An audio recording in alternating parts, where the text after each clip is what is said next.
नमस्कार किसान भाइयों, इंडिया प्रेस यूट्यूब चैनल में आपका स्वागत है।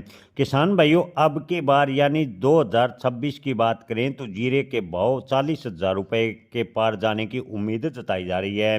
किसान भाइयों, कृषि मंत्रालय ने पिछले दिनों जीरे की बुआई की बात करें तो आंकड़ा जारी किया था कि अब की बार जीरे की बुआई का क्षेत्रफल है 14 से 15% घटा है। इसके अलावा मौसम की प्रतिकूलता की वजह से कई क्षेत्रों में जीरे की फसल को बड़ा नुकसान हुआ है। किसानों को जीरे की फसल में बड़ा नुकसान मौसम की वजह से उठाना पड़ा है। मौसम की वजह से जीरे की फसल को नुकसान हुआ है। इसके अलावा बुआई का रकबा घटने से जीरे के उत्पादन की बात करें तो जीरे का उत्पादन किसान भाइयों अब की बार जो पहले कृषि मंत्रालय का अनुमान था कि 80 से 85 लाख बोरी होगा, लेकिन अग्रिम अनुमान ताज़ा की बात करें तो 70 लाख बोरी होने का अग्रिम अनुमान लगाया गया है। इसके अलावा कृषि मंत्री शिवराज सिंह चौहान ने कल बयान दिया है कि किसानों के हित को ध्यान में रखते हुए सरकार अमेरिका से ट्रेड डील की है।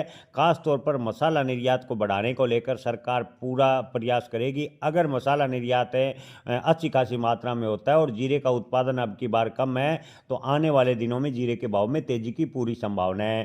किसान भाइयों, मंडी व्यापारियों का कहना है कि मई तक जीरे के भाव में लगातार उतार चढ़ाव देखने को मिलेगा। जैसे जैसे मंडियों में नई फसल की आवक होगी तो जीरे के भाव पर दबाव या उतार चढ़ाव भरा माहौल बना रहेगा, लेकिन लॉन्ग टर्म की देखें तो जीरे के भाव में तेजी की पूरी संभावना है। ताज़ा भाव की बात करें तो मोरवी में जीरे के अधिकतम भाव 21,000 रुपये प्रति क्विंटल। राजकोट की बात करें तो शुरुआती दौर में जीरे के भाव 22,301 रुपये के देखने को मिले हैं। जामनगर में जीरे के भाव की बात करें तो 19,000 से 21,700 रुपये। बीकानेर में जीरे के शुरुआती भाव की बात करें तो 20,000 से 21,000 रुपये प्रति क्विंटल के भाव देखने को मिले हैं। नौका मंडी में जीरे के भाव की बात करें तो शुरुआती दौर में 22,000 रुपये प्रति क्विंटल। जोधपुर में जीरे के शुरुआती भाव की बात करें तो 23,300 रुपये प्रति क्विंटल। ऊंजा मंडी में जीरे के भाव की बात करें तो शुरुआती दौर में 23,200 रुपये के भाव अधिकतम देखने को मिले हैं। जय किसान, धन्यवाद।